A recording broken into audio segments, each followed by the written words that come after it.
Shalom dan selamat pagi kepada kita semua.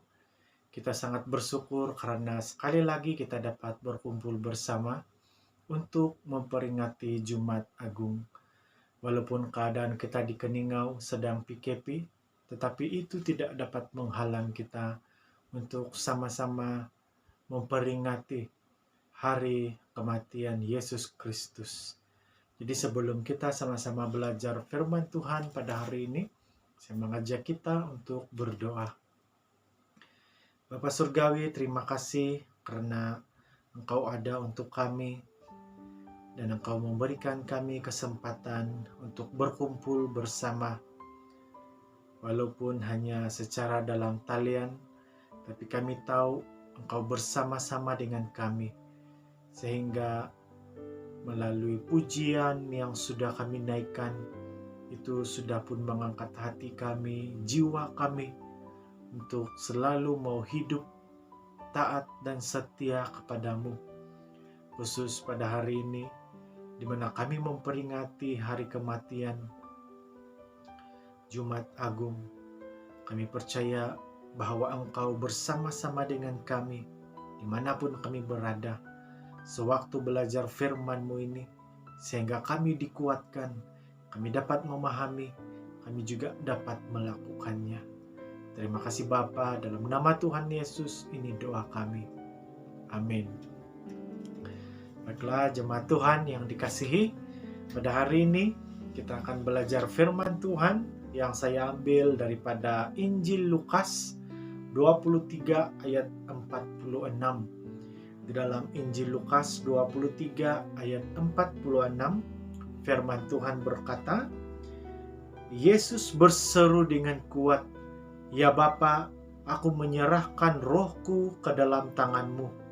Setelah Yesus berkata demikian, Dia pun menghembus nafasnya yang terakhir. Daripada teks ini, pada pagi ini kita akan belajar satu tema firman Tuhan, yaitu mengapa Yesus harus berkorban di kayu salib. Mengapa Yesus harus berkorban di kayu salib? Nah, saya percaya bahwa hal ini menjadi pertanyaan untuk banyak orang. Yaitu ada yang bertanya, mengapa? Kenapa Yesus harus mati di salib? Adakah tiada lagi cara yang lain selain daripada mati di salib? Nah, pada pagi ini, melalui firman Tuhan ini yang kita sama-sama baca sebentar tadi, kita akan menjawab persoalan ini. Sambil kita mengenang kematian Yesus, kita juga menjawab persoalan ini, yaitu mengapa Yesus harus mati berkorban di kayu salib. Nah, jika kita mau sama-sama memahami perkara ini, saya mau mengajak kita untuk melihat daripada kisah perjanjian lama, daripada awal mula penciptaan bumi ini, yaitu daripada perjanjian lama, khususnya di dalam Kejadian, kitab Kejadian, di mana yang mengisahkan tentang kejatuhan manusia pertama ke dalam dosa, yaitu Adam dan Hawa. Kalau kita sama-sama membuka di dalam kitab Kejadian, di situ kita dapat membaca pada bab 1 tentang penciptaan. Dan bukan setakat Allah mencipta seluruh yang ada di muka bumi ini, tetapi Dia juga mencipta manusia pertama, yaitu Adam. Nah, sewaktu Adam dicipta, dia merupakan manusia yang dicipta dengan sempurna, tanpa dosa. Tetapi tidak lama selepas itu, ketika dihantar seorang pembantu untuknya, yaitu Hawa, mereka telah jatuh di dalam dosa karena telah melakukan dosa. Dosa yang pertama yang mereka lakukan pada waktu itu adalah mereka ingkar, tidak taat kepada perintah Tuhan, perintah Allah, dan mereka mengambil sesuatu yang bukan menjadi hak milik mereka.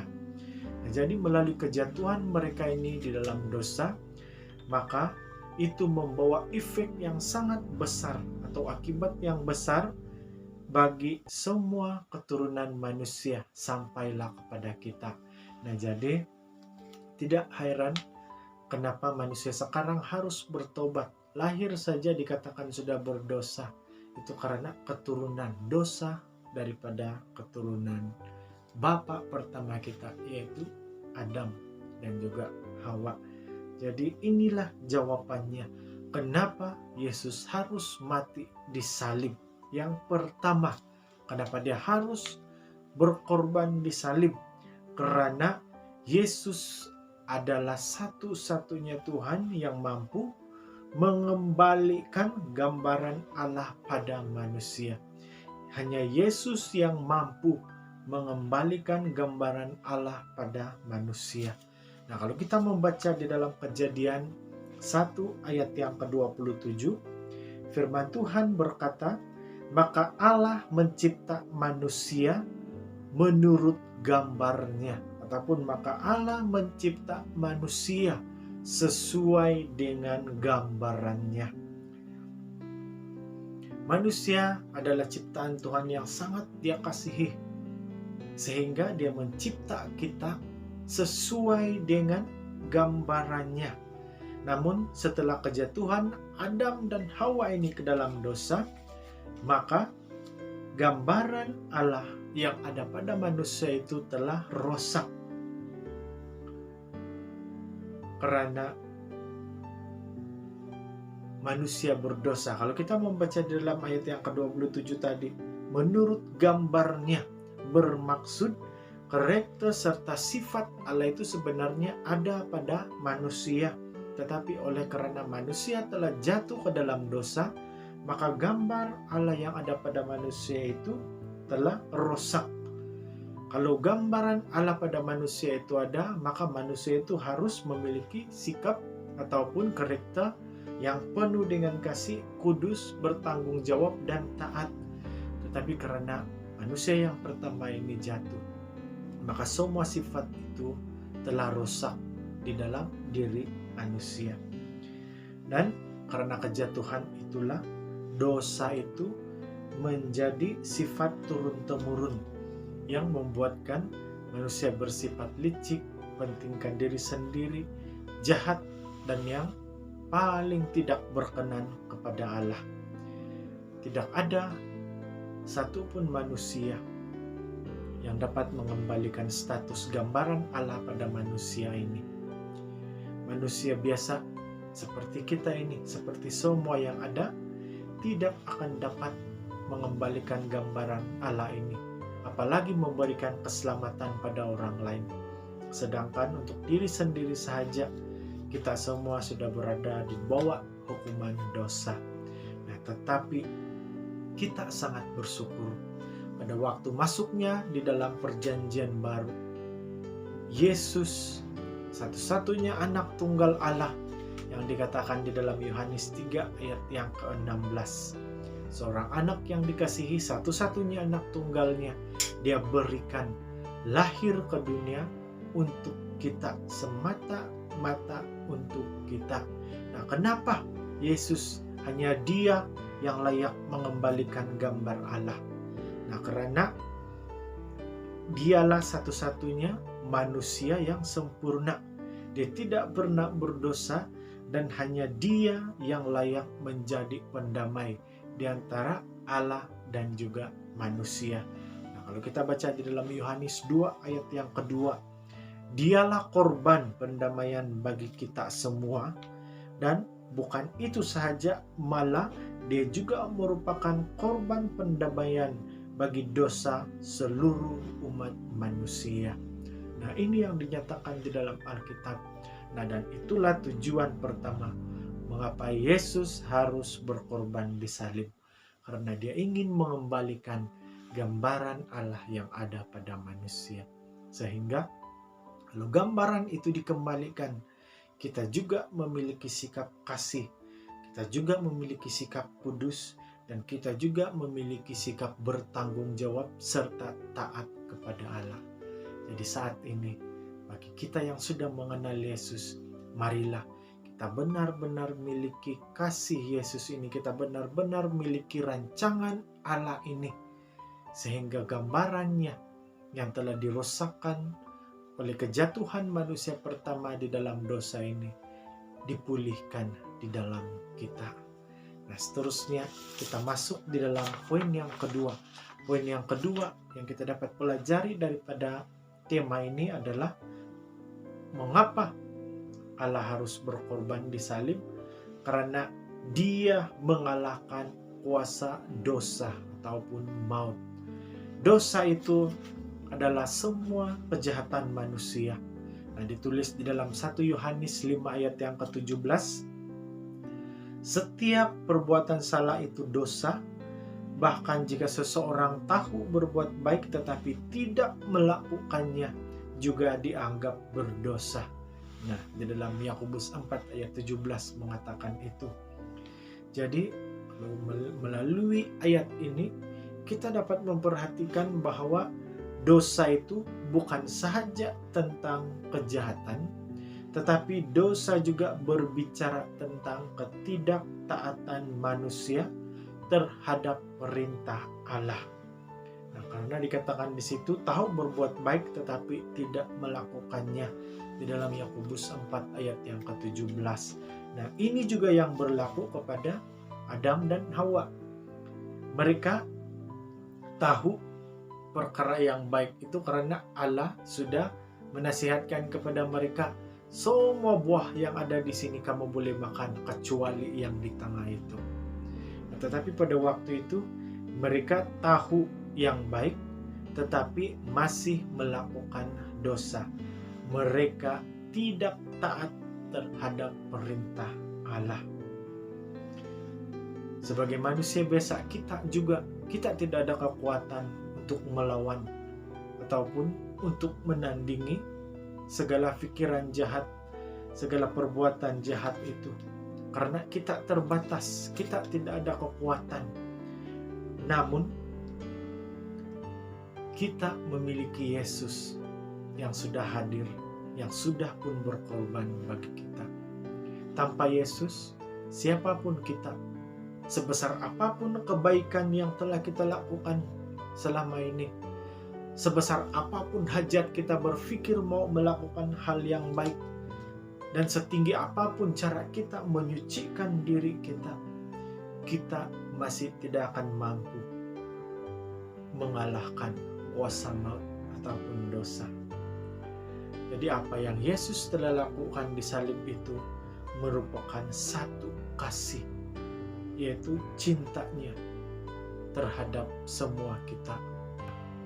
Kalau kita memperhatikan yang tercatat di dalam Alkitab, sebelum Dia mengalami pengorbanan yang Dia lakukan di atas salib itu, pada malamnya Dia telah berdoa, dan sewaktu berdoa peluhnya menitis seperti darah.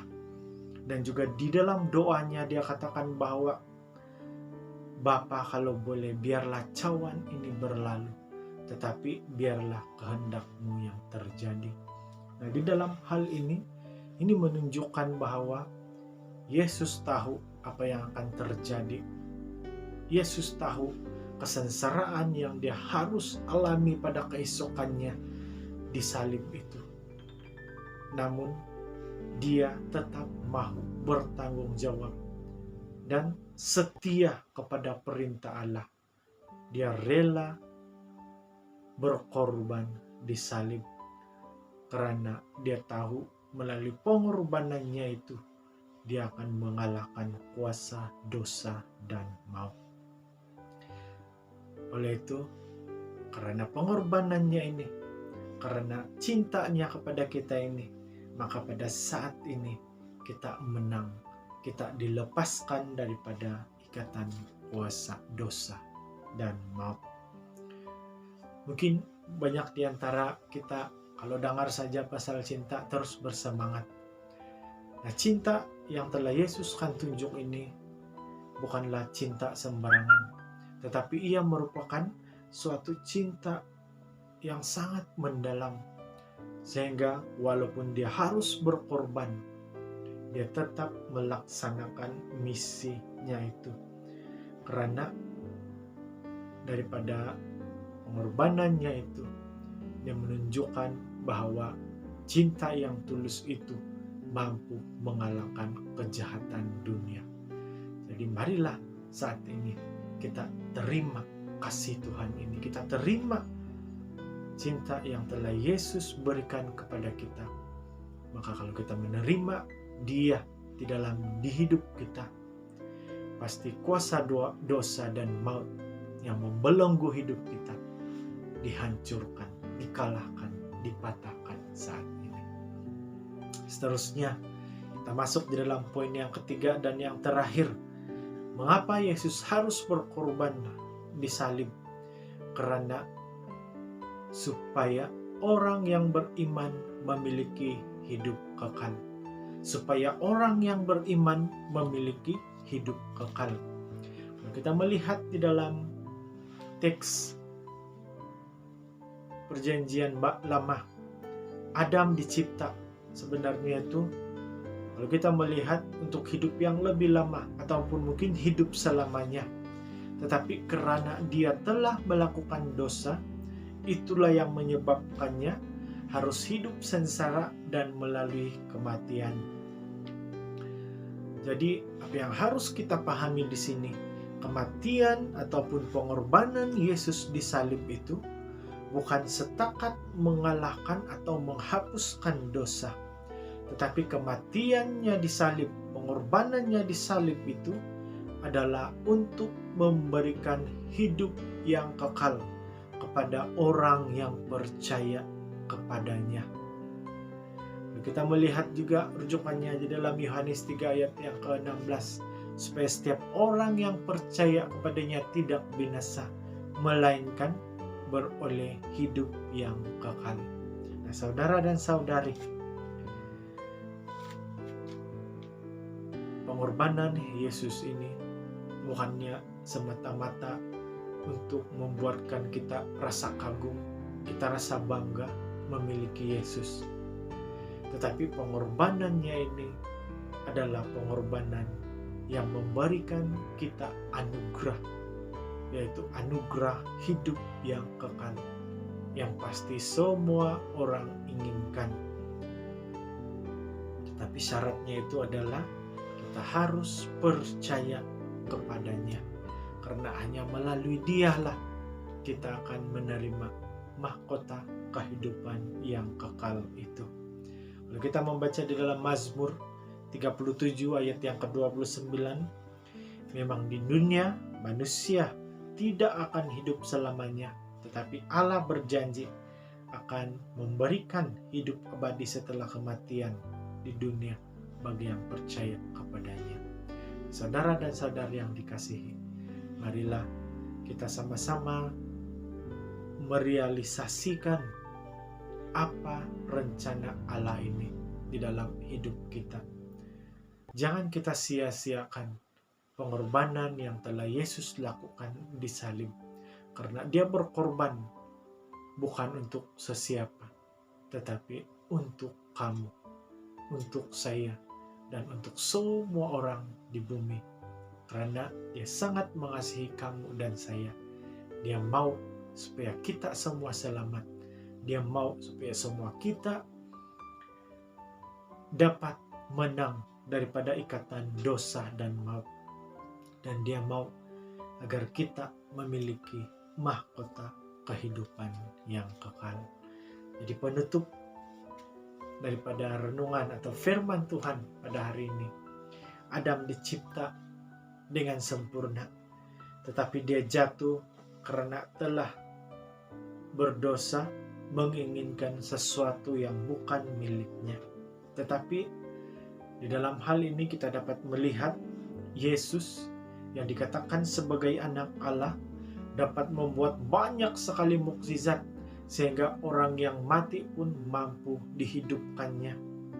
Tetapi di dalam hal ini, di dalam pengorbanannya di kayu salib, telah memperlihatkan kepada kita, sehebat apapun dia tetap taat kepada perintah Allah, yaitu berkorban di salib. Jadi ini sebenarnya harus menjadi inspirasi bagi kita semua, supaya kita juga harus hidup taat, mentaati perintahnya di dalam hidup kita. Yesus berkorban karena dia mau memberikan cintanya yang luar biasa bagi kita. Itulah sebabnya dia berkorban di salib. Walaupun cinta yang dia berikan itu memerlukan pengorbanan untuk direalisasikan, tetapi itu tidaklah sia-sia. Walaupun sakit, walaupun hina, walaupun dia kelihatannya sangat kesakitan pada saat itu, tetapi itu telah memberikan kelegaan, itu telah memberikan kepuasan dan kelepasan bagi kita semua pada saat ini. Walaupun dia dihina, walaupun dia dimalukan, walaupun dia kesakitan pada waktu itu, tapi semua itu dia lakukan karena kasihnya kepada kita. Jadi marilah pada hari ini kita sama-sama melihat hidup kita. Apakah kita benar-benar menghargai pengorbanan ini? Dan bukan setakat mau menghargai, tapi marilah kita menjemput Yesus untuk masuk di dalam hati kita, agar kita juga menerima keselamatan yang dia tawarkan dan juga mahkota kehidupan yang kekal. Karena hanya melalui dia segala sesuatu yang tidak mungkin kita pikirkan akan menjadi mungkin. Mari kita berdoa. Bapa Surgawi, terima kasih karena sudah menyertai kami. Hamba-Mu yang menyampaikan firman Tuhan ini sangat terbatas dengan hikmat dan kata-kata, tetapi percaya bahwa Engkau ada bersama dengan kami, sehingga kami dapat memahami firman-Mu ini lebih dalam lagi. Kami dapat melakukannya dan kami dapat menjadi saksi. Ampuni kami jika selama ini kami lalai di dalam hidup kami, sehingga kami juga hampir menjadi seperti Adam Hawa yang tidak taat akan perintah-Mu. Bapa Surgawi, saat ini hamba-Mu juga berdoa bagi setiap anak-anak-Mu yang sedang bersama-sama di dalam ibadah ini. Kami tahu bahwa hari ini Kau telah mati bagi kami, dan kematian-Mu ini melalui begitu banyak sekali keperitan dan kesakitan. Dan kami tahu melalui itu juga Engkau telah memperlihatkan kepada kami bahwa Engkau terlebih dahulu sudah mengalami penghinaan, kesakitan, ditinggalkan. Oleh itu Tuhan, pada saat ini juga bagi setiap anak-anak-Mu yang di dalam kesakitan, yang ditinggalkan, yang terhina, kami tahu bahwa Tuhan mengetahui perasaan dan kesakitan ini.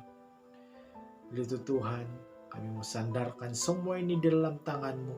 Kalau kehendak-Mu ini terjadi, lepaskanlah anak-anak-Mu ini, sembuhkanlah mereka, dan berikanlah kami semua kekuatan agar kami selalu setia di dalam-Mu. Bapak Surgawi, terima kasih untuk penyertaan-Mu. Dalam nama Tuhan Yesus, ini doa kami. Amin. Terima kasih semua jemaat Tuhan. Tuhan memberkati kita semua. Selamat Hari Paskah Tuhan.